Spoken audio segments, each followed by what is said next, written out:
UP में भाजपा के अंदरूनी विवाद पर इमरान प्रतापगढ़ी का दावा। आने वाले दिनों में भाजपा में ये संकट और बढ़ने वाला है।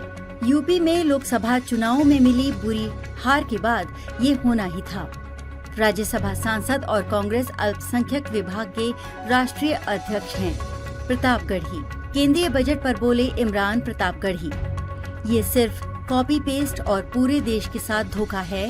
नेम प्लेट विवाद पर भी इमरान प्रतापगढ़ी का पलटवार। बाग में फल किसने बोया, किसने पानी दिया, किसने खाद दी, इसका पता कैसे लगाएगी सरकार। नेम प्लेट सिर्फ नफरत की राजनीति और बांटने की राजनीति का प्रमाण। झुंझुनू पहुंचने पर एमडी चोपदार के नेतृत्व में हुआ स्वागत। कांग्रेस अल्पसंख्यक विभाग के राष्ट्रीय अध्यक्ष एवं राज्यसभा सांसद इमरान प्रतापगढ़ी आज एक दिन के दौरे पर झुंझुनू पहुंचे। हवाई पट्टी पर उनका मदरसा बोर्ड चेयरमैन एमडी चोपदार की अगुवाई में स्वागत किया गया। इस मौके पर पत्रकारों से बातचीत करते हुए इमरान प्रतापगढ़ी ने कहा कि केंद्रीय बजट में जिन 2 राज्यों पर फोकस रखने की बात कही जा रही है, दरअसल बजट में उनके साथ भी धोखा हुआ है और पूरे देश के साथ धोखा हुआ है। कॉपी पेस्ट के अलावा बजट में कुछ नहीं है। झुंझुना थमाया गया है देश के लोगों को।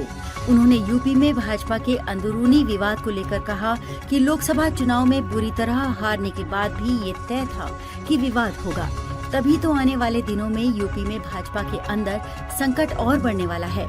नेम प्लेट विवाद को लेकर भी इमरान प्रतापगढ़ी ने कहा कि ये सिर्फ नफरत और बांटने की राजनीति है। दुकानों, ठेलों और ढाबों पर तो नेम प्लेट लगा देंगे, लेकिन जिस खेत में फल लगा है, किसने बोया, किसने खाद पानी दी है, ये पता कैसे लगेगा। खून की बोतलों पर भी अब सरकार नेम प्लेट लगाएगी क्या? उन्होंने कहा कि देश आगे बढ़ रहा है, नई दिशा में प्यार के साथ देश आगे बढ़ना चाहता है। इसलिए अब भाजपा को समझना चाहिए कि देश प्रेम से ही चलेगा, बांटने से नहीं चलेगा। उन्होंने जम्मू में आए दिन हो रहे आतंकी हमलों पर भी सरकार पर हमला बोला। उन्होंने कहा कि जम्मू में 78 दिनों में 11 हमले हुए हैं, जो इंटेलिजेंस विदेश नीति का फेलियर है। वहीं इस बात की पोल भी खोल रहा है जो सरकार बार बार कह रही है जम्मू कश्मीर में सामान्य हालात हैं, तो वो बताएं कि आए दिन जो आतंकी हमलों में हमारे बेटों की पार्थिव देह आ रही है, वो इन सामान्य हालातों में कैसे आ रही है। इन बातों का सरकार को जवाब देना चाहिए। असल 2 राज्यों को भी नहीं दिया गया है, उनके साथ भी धोखा किया गया है। ये बजट सिर्फ और सिर्फ कॉपी पेस्ट के अलावा कुछ भी नहीं है।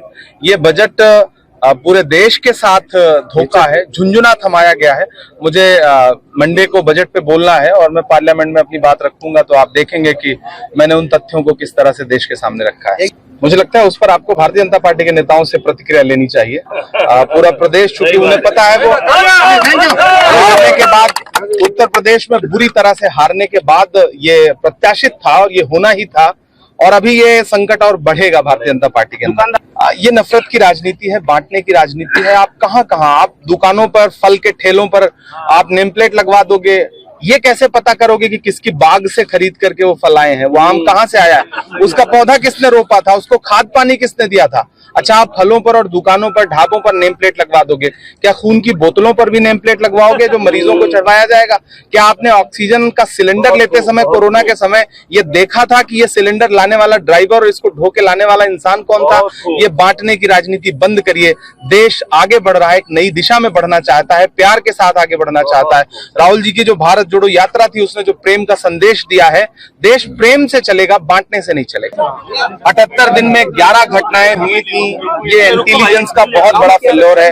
हमारे जवान शहीद हो रहे हैं।